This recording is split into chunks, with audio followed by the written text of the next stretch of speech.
Hello বন্ধুরা, শুভ সকাল। আর আজকে আমি বানাচ্ছি ওটস দিয়ে প্যানকেক, যেটা আমি ছেলেকে স্কুলে দিতে পারবো, সন্ধেবেলা খেতে পারবে। একটু বেশি করেই বানালাম যাতে আমরাও খেতে পারি। এখানে আমি নিয়ে নিয়েছি বাটার। প্রথমে আমি প্যানটা গরম করে তার উপরে বাটারটা ব্রাশ করে নেব অল্প।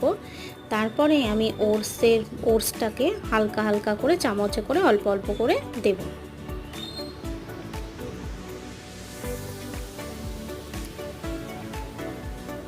প্যানটা গরম হয়ে গেছে, এবার আমি হালকা বাটার ব্রাশ করে নিচ্ছি।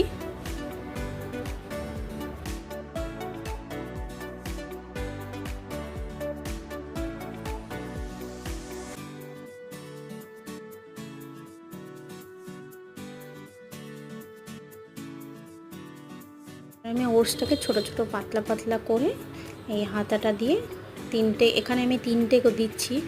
আমি খুব বেশি ছোটও করছি না, এখানে খুব বেশি বড়ও করছি